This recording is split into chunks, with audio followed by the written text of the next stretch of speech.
Good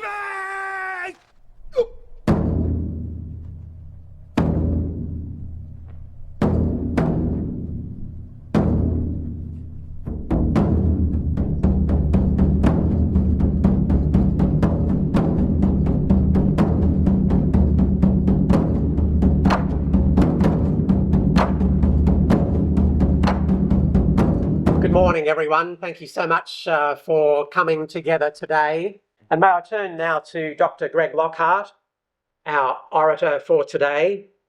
His title is The Long Battle for Australia, as you can see on that first slide. Dr. Lockhart is aiming to consider the momentous wartime events of 1942 in their history, but particularly the story leading up to 1942, an era of long-standing Australian security concern, born not only of a survival anxiety, I guess of an outpost of the Anglosphere so far away from Britain, but also born of our British colonial past. And we look forward very much, Greg, to what you have to share with us. I've actually lost you in the audience. Where are you? Oh, good. You're still here. Not yet, Greg. So just a few words about Greg. He was born in Monto, Queensland, and grew up in the Illawarra on the south coast of New South Wales. Graduated from Duntroon in 1968, and one very clever member of our association found the yearbook, Greg, and shared that amongst us. An illustrious career at Duntroon before you got started in war service. He graduated in 1968, as I said, and served in the Pacific Islands Regiment and the Australian Army Training Team, Vietnam. Later, he was to graduate from Sydney University in history with both a first-class honours degree and also a PhD in 1986, and then pursued an academic career mainly at the ANU. He's the author of Nation in Arms, The Origins of the People's Army of Vietnam. That's his PhD thesis in book form, but particularly, and well known to some of you, The Minefield, an Australian tragedy in Vietnam, still a particularly solid seller, I gather. And also most recently a memoir called Weaving of Worlds, A Day on Ill Dew. If you get a chance to get your hands on that, it's a marvellous memoir bringing together history, people and friends, and also a personal story from Greg. Marvellous writing. In recent years, he has been studying Australasian defence thinking and is especially interested in our response to the rise of Japanese power in the Pacific between 1901 and 1945. And he lives in Sydney with his wife, Monique. And so let us put our hands together. We're eager to hear what you've prepared to bring us today, Dr. Greg Lockhart.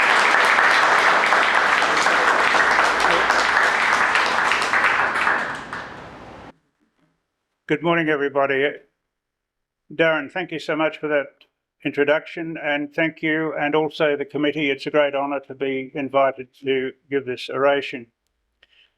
Thank you all for coming, and special thanks to my fine friends and supporters. I had the idea that the bundle of events in the Pacific that occurred in 1942, which I'll call 1942 for short, was a special moment in our history, and that it was nevertheless, it was the first time we were attacked, and the events which Darren outlined earlier were riveting the nation.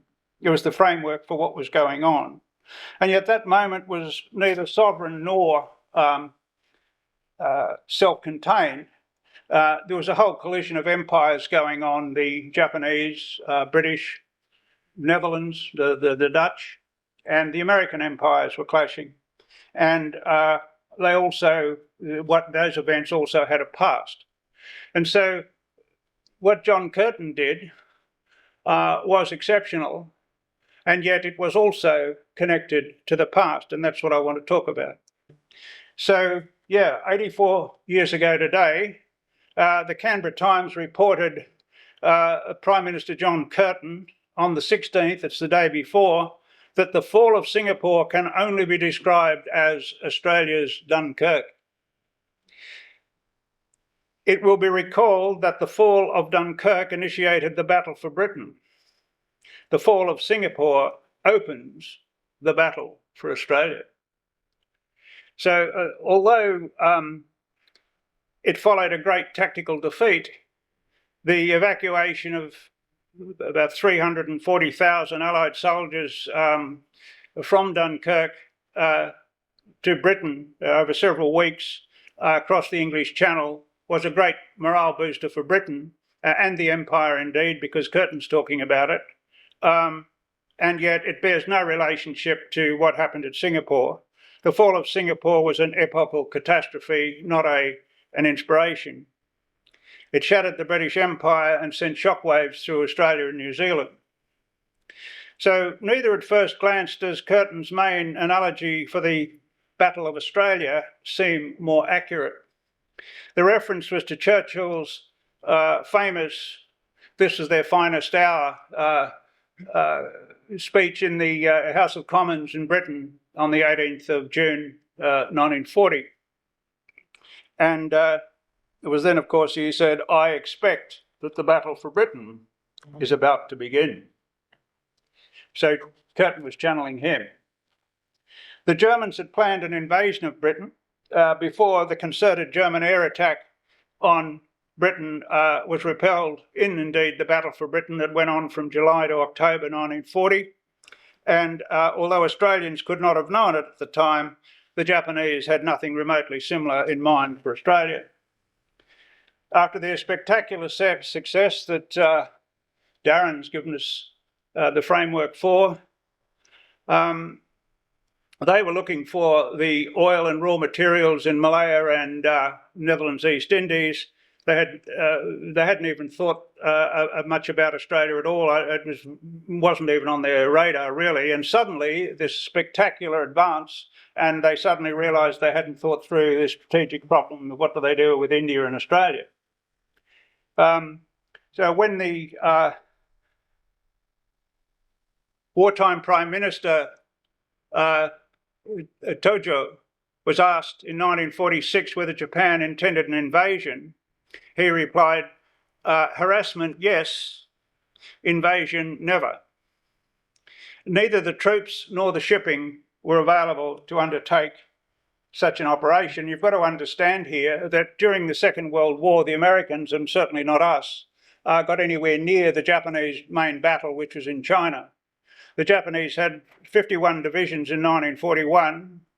35 of them were in China. They had another 13 in the northern frontier facing Russia, because the Japanese also have to worry strategically about Russia.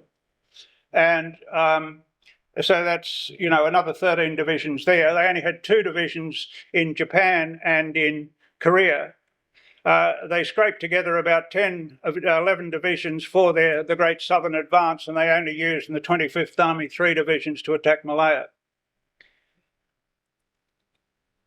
The Japanese also had something like 39 mixed brigades, which moved around a lot, and it's very hard to pinpoint where they were. But the point is that with 51 divisions in their army, at least 35 in China, then they've got at least 10 or 13 on the northern Manchurian border facing the Russians. There's no way they could have put the troops together to invade Australia. Moreover, they would never have had the shipping.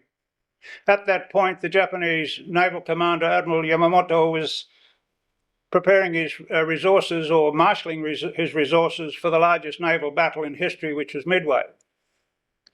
So they couldn't have got the shipping even if they'd had the troops. So it was never on. Now, a number of historians argue that had the, and this is where you get into hypotheticals, had the Japanese won the Battle of Midway, which they could have, it was a very close run thing, that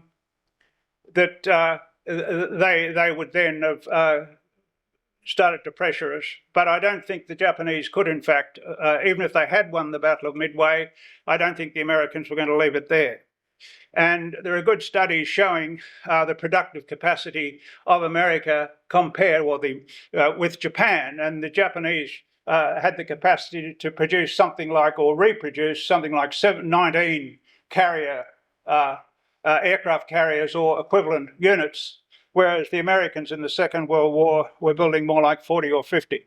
So there's no way Japanese industry could have competed with American industry. So Americans were going to win the war.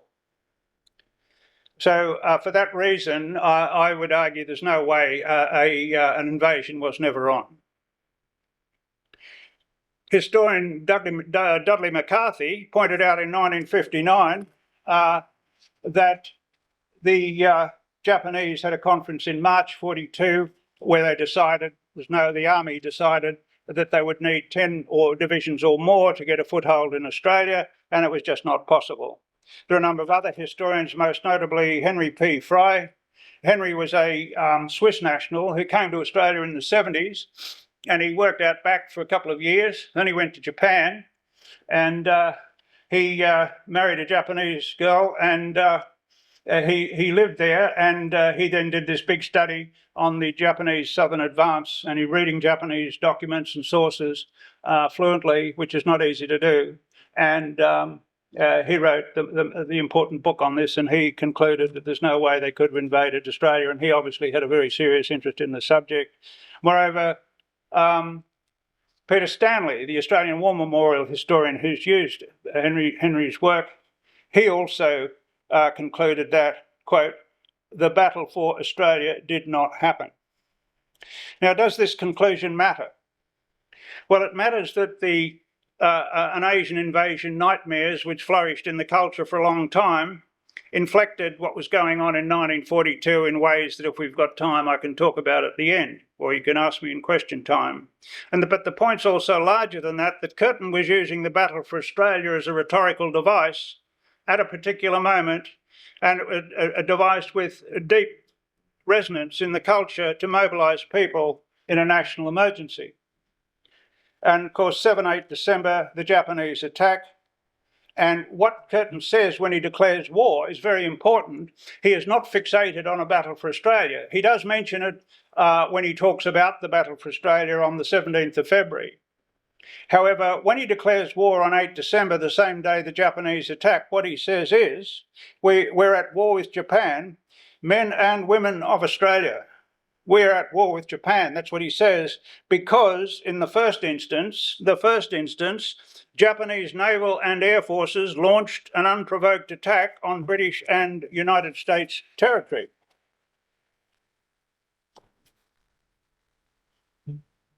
The second reason was because our vital interests are imperiled. Look, I'm wrong about that. It's not the second, it's a continuation. He's written that, the way that comes out on the page is a bit ambiguous, actually. He says, in the first instance, Japanese naval and air forces launched an unprovoked attack on British and United States territory because our vital interests are imperiled and because the rights of free people in the whole Pacific are assailed. So they were the reasons why we're in the war, not because we're going to be invaded. That's 8 December. And then a week later, he says in Parliament, the Japanese Empire struck at civilization, and he's stressing the term civilization, a term he started, British civilization, which he started to use in the mid-30s.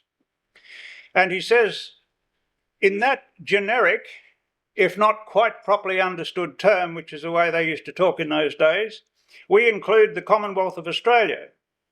Therefore, the attacks made against Singapore and Pearl Harbor, against Britain and the United States of America, are attacks which the Commonwealth of Australia accepts as constituting a direct attack on itself. Still no mention of an invasion. Well, that's pretty old as well as new. There was no attack on Australia in the First World War either. So what's happening, what was different, is that the Japanese were sort of attacking this way in 1942, and that was the big difference. Curtin was dealing with reality. So it was British civilization in British and US possessions in the South Pacific, for which Curtin first emphasised Australia were fighting. And clearly, the idea from certainly from 17 February, the idea of invasion was in his mind, and he did express that anxiety. However, it wasn't central to his construction of the idea we were in the war. And that reminds me that one of the standard narrative, or the standard historical narrative of Australian military history is the idea that Australian military security history is written around the idea that it's a search for security in the Pacific. Now, that's okay. It's a nice phrase, but it doesn't tell us actually how this search goes on. And indeed, what Australians have tended to do, and this is where what Curtin's doing connects with the long battle for Australia, is to try and connect with an Anglosphere in the Indo-Pacific, an Indo-Pacific Anglosphere. And that connects us to a longer history and connects 1942 to a longer history. Now, on his famous New Year message, which his faithful press secretary Don Rogers may have written or at least influenced, Don Rogers used to keep one of the things, Curtin, he sort of swore off the booze when he was sort of leader of the opposition, and certainly not during the war, but then he was on 40 a day, and one of Don Rogers' jobs was to keep him supplied with cigarettes. Anyway, he might have written the famous line which came out on his 27 December 1941 message: "Australia looks to America free of any pangs as to our traditional links or kinship with the United Kingdom." I mean, those lines even seem startling today. Externally, in that context, the message went on. There was a new realism in foreign affairs, which also meant that relations with the Netherlands, East Indies and China would buttress what Curtin, that startling sentence was prefaced by one that's never discussed, but it mentions a strong and impregnable barrier of democracies, which is what he wanted to build. A strong and impregnable barrier of democracies. He also mentioned that we would be not at that stage, but they were thinking about restoring relations with the Soviet Union at that stage, because the Soviet Union obviously had influence, affected Japan, and it was in our interest to have dealings with them. And we started an embassy later, diplomatic relations later on. Let me show you if I can do this. Yeah, that's working. That's the famous photo, or it was a. I'm not sure what the origin of that was. It's 1942. The idea of fight, work or perish is the emphasis that Curtin was placing on working hard, not being lackadaisical was the term used, and he was worried about the psychological indifference of Australians to the war. And so dramatic images like that were presented to the people to, frighten them and mobilise them. But the one I wanted to show you here was, there we are. There you'll see Uncle Joe, but that's the Soviet flag flying over the GPO and the post office in 1943, after the March 3rd, the end of the Battle of Stalingrad, which was big news in Australia. And of course, that's the flag flying over the GPO in Sydney. And I think that's 12 March 1943, Joe Stalin appears on the cover of Woman's Weekly. Anyway, back to the main idea. That just sort of... So what I want to do now is connect this old battle, Curtin's idea of a barrier that is new. The barrier of democracies is new, but the idea of a barrier is very old, and it's one that I want to bring out. And to do this, I need to talk about, take a deep dive and talk about its imperial derivation. Oh, I should say before that I started off by mentioning that Curtin did not use an appropriate metaphor when he was talking about the battle for Britain. However, that's only in retrospect. I don't think that's a bad analogy if you actually think that at the time he made that comment, that the battle for Australia did resonate in some ways like the battle for Britain. It was said at a certain time, and it was meant to mobilise support in British Australia. So I think it made great sense that he used that term, although it was quickly superseded by events. So Curtin's battle for Australia implicitly anticipated a possible invasion. It certainly involved also a fight to keep the protective barrier of what Curtin called British civilisation in the Asia-Pacific around it. Now, to take a bit of a deep dive here on the long battle for Australia, if you go back and think about the origins of this, I mean, one of the things that interests me in history is, could things have been any other way? And it's easy to criticise what exists, but could it have been any other way? And if you think that seen from Britain, Australia seems close to, even confronting Asia. Now, this view of Australia's location determined the colony's outpost disposition. And so in the great power and security differentials between the imperial centre and the outpost's desire to remain tethered for protection to the main position at the metropolitan centre was always there, was just part of what was happening. Indeed, such tethering is primary condition of any outpost. You have to stay connected to the main position. So from the 1850s, Chinese immigration to the goldfields set up a survival anxiety, which Darren told you I'd talk about, in the white settler culture. And geography and demography, which, as Brian Cuddy has pointed out to me, is history. They're not separated. Now, then you start to realise the sense of an existential threat posed by another kind of people when Australia in 1900 had a population of 4 million people. It was the size of the United States minus Alaska, and the population was about the same as New York City. So, and then there were the teeming millions to the north, as people imagined it, and so you can understand how an anxiety became baked into white Australian culture, and that from the days of the goldfields, rule Britannia, Britannia rules the waves, no more Chinamen in New South Wales. That was a ditty. And then, of course, in 1901, in the Federation Parliament, Mr. Justice Higgins said, what did he say? He said, the Royal Navy is our first, second and third line of defence. And after that, all you had to do was mention the white ensign of the Royal Navy, and of course, people felt protected. That was enough, just the flag. And so it's understandable, if you add the frontier wars in that, would not the teeming millions to the north do the same to white settlers as they had done to the Aboriginals? And many imagined that prospect.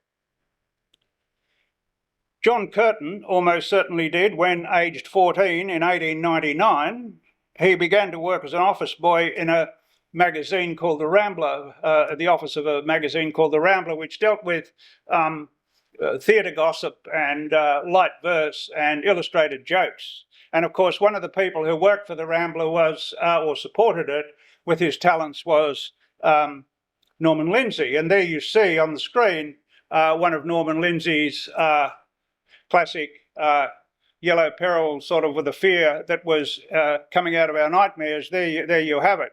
That's 1911, so it would undoubtedly refer to the Japanese. That's the yellow peril.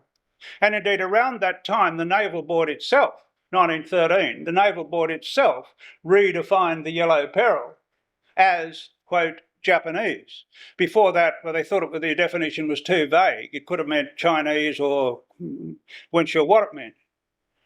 But they defined it specifically as the yellow peril as Japanese. That's in Naval Board writings from around 1912-13. So if you're growing up and you're 14 and you're exposed to that, and you imagine that there's an Asian invasion coming down, what do? Well, you wake up and you build a barrier to stop it. So I'll return to what Curtin did to do that later, but I think that the idea of barrier defences, because of the history I've just sketched in very briefly, is a generic Australian type of defensive thinking, which does much to shape the long battle for Australia. a barrier inevitably expresses a state of mind. So wrote French historian Fernand Braudel of the barrier defences, the creation of a porous zone of castles and fortified islands, naval outposts and strategic and military geographical mechanisms. He uses the term geographical mechanisms. I'm not sure what that means. It's a very French kind of way of putting it, I suppose. But anyway, he referred to that springing up in the Eastern Mediterranean in the second half of the 16th century so when Christendom was trying to expand west, they were trying to put the barriers up in the east to hold off the Ottoman Empire. 3 centuries later, during Christendom's Pacific expansion, White Australia policy was also devised as a bulwark against East and West. Rather than being a military backdrop for an expanding civilisation, however, White Australia was a state policy that sought to conserve a British race and civilisation. And remember, 4 million people in the big country and teeming millions to the north. White Australia was premised on immigration restriction legislation that was enacted in individual colonies from 1854 and finally in the Commonwealth in 1901. And so from the 1850s, it became an article of fate that the Royal Navy would maintain a permanent maritime barrier against Asia to buttress the colonies, legal and other barriers. Now, I've told you what Mr. Justice Higgins said and what the diggers chanted. Now, what's interesting is in 1901, as Mr. Justice Higgins was saying that in Parliament, and there were a few here's in the Parliament and so on, no one seriously disagreed that the Royal Navy was the first, second and third line of defence. At that very moment, the British are negotiating the Anglo-Japanese naval alliance with the Japanese. And when on the 31st, and of course they didn't inform the Australians, of course, the reason for the Anglo-Japanese naval alliance was that Britain could no longer fund the cost or maintain the cost of a global fleet. And so on 31st of January 1902, when the Anglo-Japanese Naval Alliance was promulgated, the Prime Minister, Edmund Barton, was so shocked and confused, he told the papers it was a commercial alliance. He didn't know what it was. But then Barton's shock at the alliance was never going to change the fundamental power shift going on in the region. It was just going to prevent him from appreciating what it meant. Within 5 years, all British capital ships, 7 battleships, several heavy cruisers and 10 or 20 lighter cruisers had withdrawn from the Pacific and were operating in the Atlantic, while security had been handed over to the Imperial Japanese Navy, which the British had been helping to develop from Meiji in 1860. I mean, there were professors of, Scottish professors of nautical engineering at Tokyo University and that sort of thing. To make matters worse for those lead Australian leaders, the Japanese effectively entered the war with the Russians in May 1905 with a resounding naval victory over the Russian fleet in the Straits of Tsushima on 27-28 May 1905. For the first time, an Asian power had defeated a European one, and no country felt that victory more acutely than Australia. There's a great deal one can say about this. It's called the period's called the period of the Australian crisis, and the Australian Intelligence Corps is formed in 1907 to process reports that are coming in from the north, from northern Australia, where fishermen are noticing Japanese officers who they claim are disguised as fishermen, not really fishing, but taking soundings of the Great Barrier Reef. And it's from that period that the Great Barrier Reef becomes a metaphor for our defensive thinking. Menzies uses the term as late as 1946 in the Parliament. He says, if the Dutch leave the Netherlands East Indies, we will lose our political barrier reef in the north. That's the last iteration of that term I've heard. But that all starts back in 1905 after the Japanese defeat of the Russians. And there's a lot you can say about that. In fact, in the novel, The Australian Crisis, it opens with a Japanese attack. It's 1909. It opens with a Japanese attack on Darwin, and there are two bushmen watching the attack develop from behind bushes behind the beach on which the Japanese Marines have just landed, with the rising sun in the background of the whole event. And one of the things the novel carefully tells us is that the fishermen were so surprised because they didn't know how a Japanese fleet could have gotten in so close to the beach, because he talked about a danger zone of islands and reefs that have long protected our coastline. Have long protected the northern continent. And of course, the Bushmen were not then, expecting an attack, because they thought that they couldn't get through, foreign ships couldn't get through this barrier reef. And I'll just read you here. This is very interesting. This is written in 1959 by Dudley McCarthy, but also looking back to 1909 and the Australian crisis. Here is a description of a barrier which opens the second chapter in Dudley McCarthy's history of the Southwest Pacific area in it's a 1959 history, but he's talking about people in 1939. And he says, for many years, and that could go back to 1909, Australians, uneasily peering northward, had comforted themselves with the contemplation of a great arc of islands which stretched from the Pacific by way of the island mass of New Guinea and beneath the centrepiece of the Philippines through the East Indian archipelago to the Indian Ocean. These islands, particularly in the northeast, seemed a barrier to invasion. So there we are. Now, what happens after, in political terms, is of course that this is such a shock. What does such a small population do? What do politicians do? To some extent, they're psychologically paralysed by this, because the British have sold them out and they just don't know what to do. So one of the things that they do is deny what's the limits. Let's say they deny the limits of Royal Navy power. In other words, they continue to imagine that the Royal Navy can save us. And this attitude, it's a state of mind indeed, that lasts for between 1902 and the Anglo-Japanese Naval Alliance and 1942, when Singapore falls. 1908, the Defence Minister, Senator George Pearce, who had a lot to do with getting us into the First World War. He famously said, I say, this is 1908, when the Anglo-Japanese Naval Alliance meant the withdrawal of all British capital ships from the region, I say that Australia, sparsely populated, rich and undefended, presents a tempting morsel to the people of Eastern nations.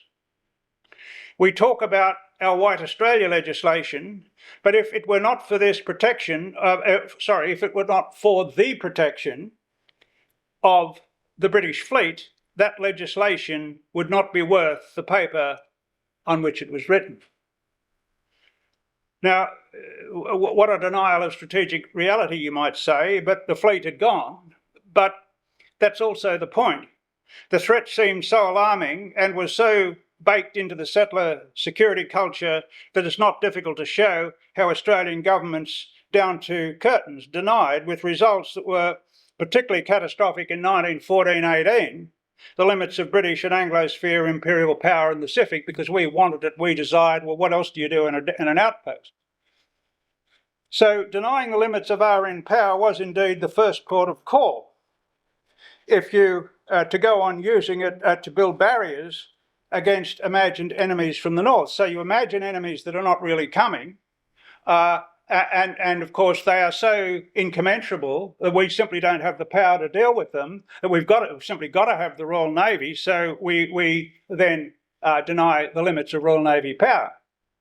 And those two things go together, the threat construction and the denial of the limits of Royal Navy power. So then in 1914,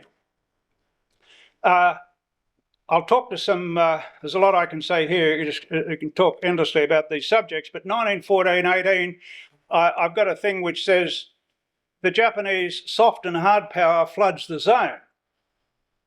Now, let me talk to some photos here for a bit. That's some people at a property outside Canberra about 1893, the kids dressed up in Japanese gear. You note the Japanese umbrellas and the kimonos. There's some more. There's some kimonos, and there's a man pulling a rickshaw with three ladies dressed in kimonos in the back. Now, this was flooding the zone here. It was very big, right through to the First World War. Of course, Japanese women were wearing big Western skirts with bustles, you know, the big, yeah? Well, we were doing this, and some Japanese men would be wearing bowler hats and wearing kimonos. So, you know, it was a bit of a mix-up. But this was going on in Europe as well. It was going on around the world. I mean, the Japanese, but it's such exquisite design. And we forget, you see, that today we speak English. The Americans, they're the dominant power, or they have been in our minds for a long time, or since Curtin. And so we know English, so we can communicate easily with Americans. But in this period, we couldn't speak Japanese, but anyone can respond to their genius for design. And that's what happened. Now, one of the interesting things about this, I'll just show you a few more examples of this. What's interesting about those two, this is the first one, that one and the next one, that's about 1893. And already there's a lot of information in Australia in the newspapers about Japan from Meiji. There are Australians teaching English there and writing histories of Japan. There's a photographer there in those early days. All sorts of things going on, and trade indeed. In the first Sino-Japanese War of 1894-5, the Australian wool was used to make padded clothes for Japanese soldiers in the Chinese winter. Now, the second one there, the guy pulling the rickshaw puller, that's 1904 or 6, I think it's 6. Anyway, that's in Geelong. Now these two, 1906, 1907, the first one, Sunshine Harvester, the dull one, you'll see, note the Imperial Japanese Navy ensign. There it is, which the racist bulletin, you couldn't get a more racist bulletin, a magazine than the Bulletin, and there it is, it's appropriated the Japanese naval ensign for. Now we have the sun too, of course, but the Japanese do such a good sun that it's irresistible, so that they appropriate it and we think it's ours. There you see the Harvester, the machine in 1907, that's when the machine was actually the Harvester machine, and that's the company logo from the Japanese Imperial Navy ensign. And there's some more. That's was Wallaroo Mines, 1915. That's the big one with the ladies there, and see the Japanese flag. And then on the right hand, the two smaller photos, the one at the bottom is Burra in 1911. Burra. That's a copper mining town up near the desert in South Australia. And the one at the top, that's a very interesting one. It's 1915, March 1915, from Burnie in Tasmania. Now, what that was, they were fundraising for Belgian Day. This was to collect funds to help refugees who had been displaced in Belgium by the perfidious German thrust through Belgium. And so here they are, and you'll notice the two ladies sitting as a guy with I think it's a lady dressed up in a slouch hat between them. And you'll notice Japanese flags if you can see it closely enough. And you see between the horse's ears there's a fan. Do you know what that is? That's a Japanese samurai fan. So there you are. There's quite a vogue for this stuff. Now, look at that. That's William Morris Hughes in London in 1916. Now, Hughes, of course, what I'm suggesting to you, I think there's obviously people are interested in this because it's so beautiful. But the way Australians actually appropriate this unthinkingly, it's as though it is Australian or it becomes Australian. And what's interesting here is that there's also a lot of anxiety and menace that people feel about Japan in the society, especially in government circles. And so what's happening is that the implicit acceptance of this as Australian also goes with a denial that it's threatening. Not for many people. I mean, ladies just dress up in the gear because it's nice. But Hughes, of course, is the one who gets us into he doesn't get us into the First World War, but he's very enthusiastic about it, and then he's the one who promotes the conscription referenda in 1916 and 17. Now, where that image there, when he became Prime Minister, he took over from Fisher in 1915. He goes to London in 1916 for 3 months, and he gives speeches up and down the town. He doesn't like H.H. Asquith, who you heard about in the last oration, because he doesn't think he has the temperament to be a war leader, and that he is not. He is too dilatory and indecisive. And he's criticising him soundly on behalf of Lloyd George, who he likes. Now, if you see at the bottom there, Lloyd George wrote an introduction to this book of Hughes's speeches that he gave in Britain in 1916 as he went up and down the country promoting Lloyd George or indirectly and criticising H.H. Asquith. And of course, Keith Murdoch is the one who put the book together. I don't know if Hughes had anything to do with the cover, but he would have seen it. And of course, there you see in the background, there's not a word about Japan in the book. At the Guildhall, where he gives a speech, he does point out that you don't know what the problems we're facing in the East. This is beyond comprehension. But it is such a deep, dark threat, he can't talk about it. But there it is coming out on the cover, and there it is, this calm image of the Prime Minister. They've appropriated the naval ensign of the Japanese Imperial Navy, and is therefore, it's Australian. He's not even, you can see he looks very calm.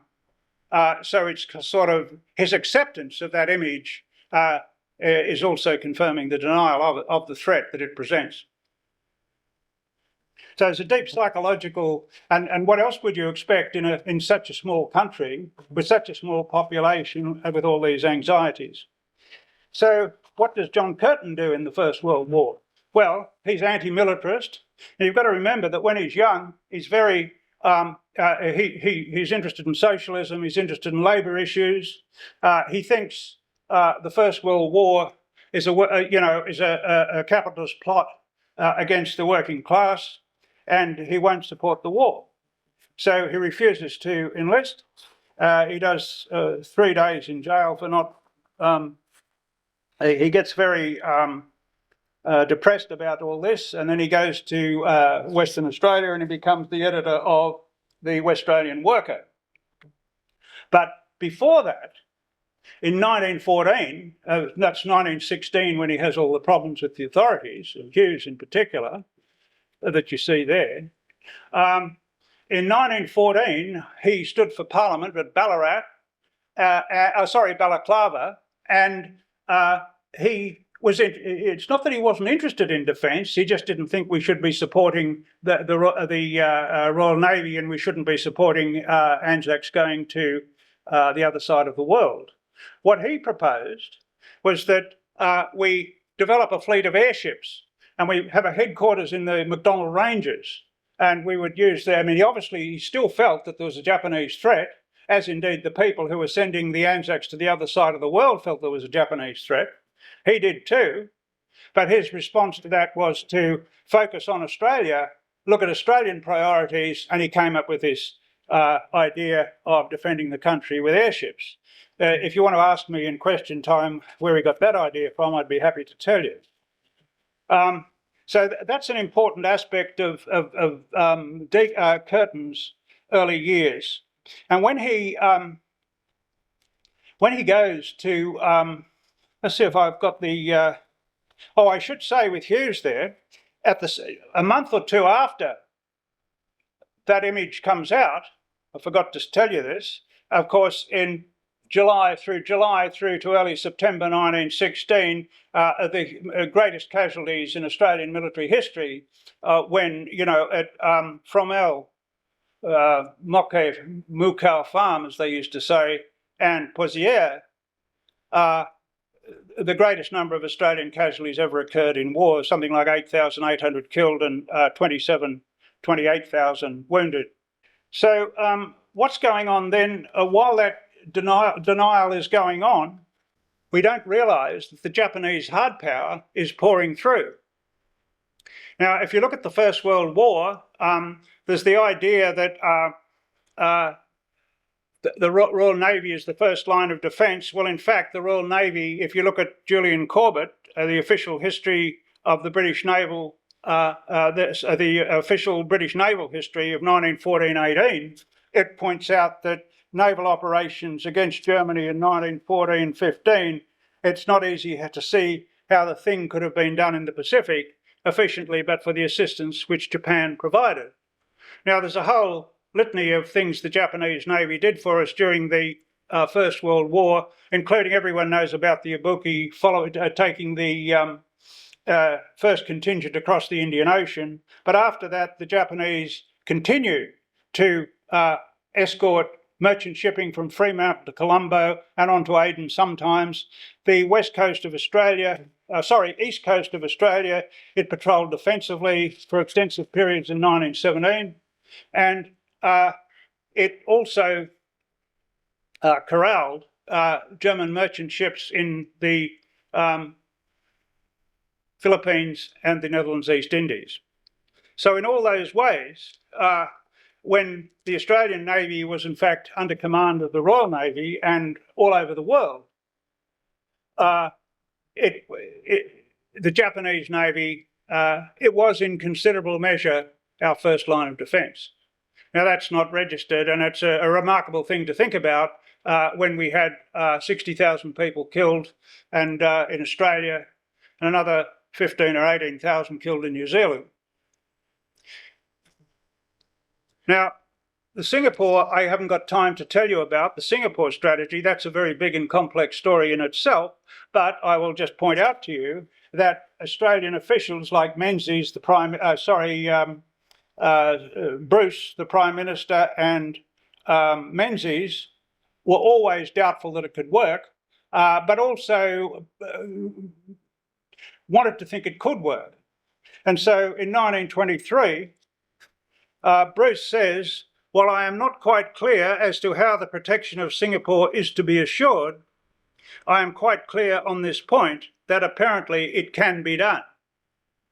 So that's the kind of dithering that goes on for 2 decades almost. But from 1938 or 37-8 and before that to some extent, they talk about the Malay barrier. That's the next barrier, the Malay barrier. And on these barriers go.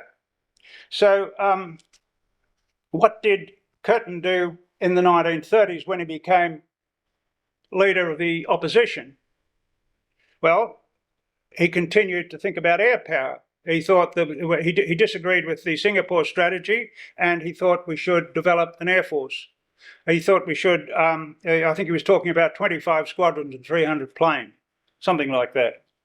Now, let me get to the last bit of this,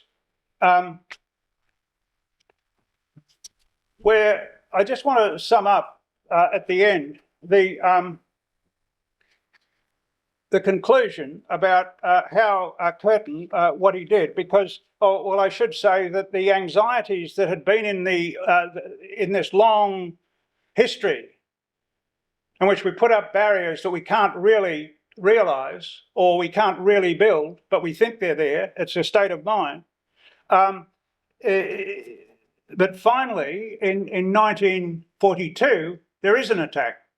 We had an army of about 1 million. The Air Force increased, the size of the Air Force increased 50 times, from about 2,000 or 3,000 at the beginning of 1939 to over 150,000. The army at peak was about 720,000, and all up probably 900,000 enlisted. The Navy, increased likewise from about 2,000 or 3,000 to 50,000. So with 7 million people, and when the threat was real, or it seemed to be real, we can produce an armed forces of something like 1 million people. That's incredible. The other thing that Curtin did, of course, was balance very well the civil and military spheres. He had to, in 1943, pull people out of the military because it was getting too big and put them back into the civilian sphere so that we could produce food. Now, we produced food for, probably 40% deficit in the workforce. We produced food for 7 million Australians, for all the American forces in the region. Also supplemented New Zealand in the South Pacific area, what it was providing people, and also we sent food to Britain. So that was a tremendous job. The orders that were coming in from the United States helped to transform Australia. At peak, American orders, or MacArthur got all his ships and planes and weapons from America, but it got all his low-cost items from Australia, food, services and so on. So this transformed Australia as, at peak, 15% of the national the economy was derived from MacArthur's purchase requisitions. And this is a huge transformation. I mean, we started eating, chili con carne, hamburgers, milk bars, milkshakes, ice cream. And a fundamental change in, say, the footwear industry changed, because all of a sudden we need 60,000 pairs of shoes for the American Army a month. So the shoe industry was completely retooled to cater for American sizes. And there was such a transformation. Well, what's interesting, also agriculture was transformed. The Americans sent out experts to transform agriculture in Australia so that we become more efficient because of the use of machines and all sorts of new ways of approaching these issues that the Americans introduced. So Curtin is the mainspring of all that. So while growing the forces dramatically, he was able to keep up the enormous supply of food, resources and services which the base provided for the Allied war effort. A greatly reduced workforce produced food for probably some people have calculated 12 million. And I've told you about the forces. So his great achievement, in my view, is to channel the political support of British Australia into unprecedented changes at home. His success was manifest in the Kokoda victory in 1942 and landslide election in 1943. Given his poor health, it was also manifest in his heroic death in 1945. Still, it is necessary to return to the imperial side, because remember that although something entirely new was going on in 1942, in fact we did seem to be under attack, and there was a lot to do with we felt attacked when the British were attacked in Singapore because we wanted this Anglosphere around us. So there's a lot to do with the Japanese coming down, and anyone in 1942 who had not imagined the possibility of an invasion would in fact have been highly negligent, or someone in his position. But then, because of the connection with the long battle, it goes back into these settler anxieties I talked about, the barrier thinking, and he wanted a barrier of democracies himself, but he wanted a barrier in which Australia was the base, America was the force the base would project into the South Pacific or into Southeast Asia and to win the war against the Japanese. So you come back, although he's done these remarkable things, you come back, his biographers tend to be surprised or baffled by his sense that the Pacific was a white man's war, or his idea of Britain's Fourth Empire rising in the region. So he had these, his biographers are puzzled by how he goes back to Britain and sort of wants a Fourth Empire after the, in 1944, when it's clear the Japanese aren't going to invade, and he's sort of starting to lose it. But what he'd done was to revolutionise the way of life in British Australia around new American standards, which was to say, help bring into a new form British civilization. He never appreciated the impact of Japan's southern thrust in the invaded Indo-Pacific region, the wider region. He never realised that Japan's destruction of the old Western imperial order in Asia had touched off the fundamental issue in Australian history for the next 30 years, the irreversible process of decolonisation in the countries to the north. US liberal rules based international order, for which Australia provided a strong base, now provided Australia's new barriers against the troubling complexity of the region to the north. As David Lee and others say, he had given Australia an expanded measure of independence.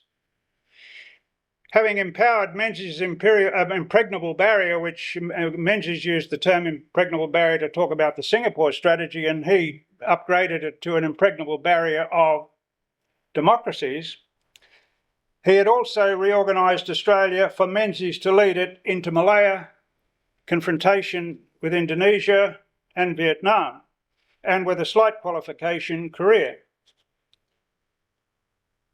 If you'll allow me to add a little more material at the end, I'll tell you that when the Deputy Prime Minister John Curtin said on the 17th of December 1964 cabinet meeting that launched combat troops into Vietnam, this is to ratify Menzies' decision, he said,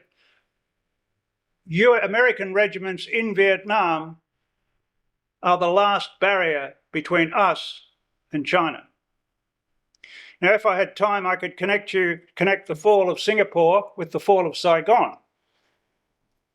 And I could show you how the domino theory was a doppelganger or an apparition in Menzies' mind of the lightning Japanese thrust which they took Malaya in 1942.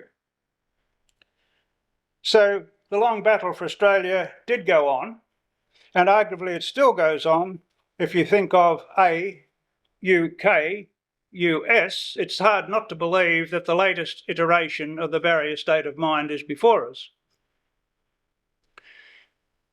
Yet I think this is more reason to reflect that 1942 was indeed special, and to end on this note. The nightmarish Asian invasion had never seemed so real. Peripheral attacks on the country continued for some time. For most, it was not unreasonable to imagine a possible invasion into 1943. So Curtin's leadership at a time of unprecedented change bears recalling at a time like ours. China has risen, a troubled America dismays us, its rules-based order disintegrates, and multipolarity challenges any idea of an Anglosphere in the Indo-Asia or Asian Pacific region. It's not an exaggeration to say that we are in a place we haven't been since 1788. That is, wondering about what ally we can attach ourselves to for protection. The clear fact that the Japanese were never going to invade in 1942 should assuage our historical anxieties about the inevitable invasion from the north. There is indeed no evidence that an Asian or any other power has ever intended, let alone had the capacity to invade Australia. That does not mean, of course, that threats won't come from that direction in the future. There might be threats of invasion, or more probably threats to our trading interests or cyber security and even climate change. But Curtin's wartime achievement, I think, reveals the wisdom of a more independent official approach to the defence of Australia. He brought in the era that we are just seeing the end of. A more independent approach is what he had in mind. Interdependence with others, including with the US, of course, could go on at the same time, and presumably it would have to. But Curtin's example shows that the long battle for Australia, which had been driven by a barrier reflex against the world to the north, can be retired. One reason that hasn't happened is that the kind of self-fulfilling thinking that has led to the dependence on barriers that have never saved us from non-existent Asian invasions has gone on in isolation. Because there's never been an invasion, it's never been swept away, that kind of thinking. In 1942, there was no invasion and no real threat of one either. It was, however, the only time the country's vital interests in the Indo-Pacific had been attacked. What happened then is one of the great moments in our history. Under Curtin's leadership, the psychological insecurities that were baked into our colonial history began to fall away. With a population of 7 million, we did all the things that I've mentioned. However, I think it's fair to say that altogether, we ended the war with expanded independence, and altogether, when you think of post-war reconstruction, nugget combs, the Australian National University, we end feeling we've done a good job. And I think that's a good model for the future. Thank you very much. Sorry. Thank you, ladies and gentlemen. Thank you all for being here today. Thanks for supporting the association. But most of all, thanks to Greg for a fantastic rundown, fiction as well as non-fiction. I think I like the non-fiction better. But again, thank you for your time and effort and being with us today. Pleasure. Thank you. And as part of our tradition, our honorary chaplain and Battle for Australia Association committee member, the Reverend Geoffrey Usher, also known as our Poet Laureate. We gather in glad commemoration for this 10th annual oration. The long battle for Australia did not end in failure, and today we give Greg an ovation. Now, in concluding, an important thing we do is not only speak of history, but remember history with respect and with honour. And so I call upon another member of our committee, Major Eileen Anderson, OAM, who is President of the Royal Australian Army Nursing Corps Association, who will shortly recite the ode for us and will together then reflect in silence.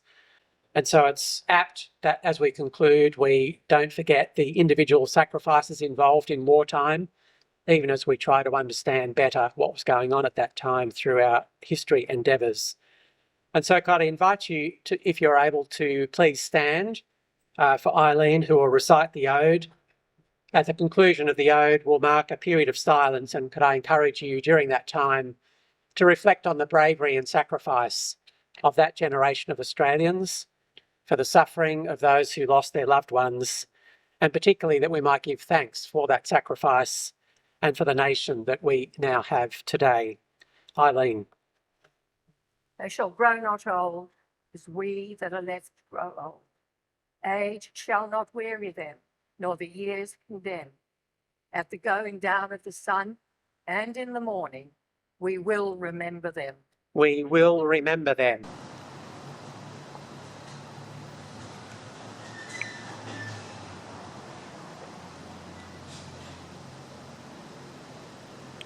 Lest we forget. Lest we forget. Thank you, Eileen. Thank you, everyone. Please be seated. And that does bring to a conclusion our formal occasion today. Thank you again so much for being a part of it.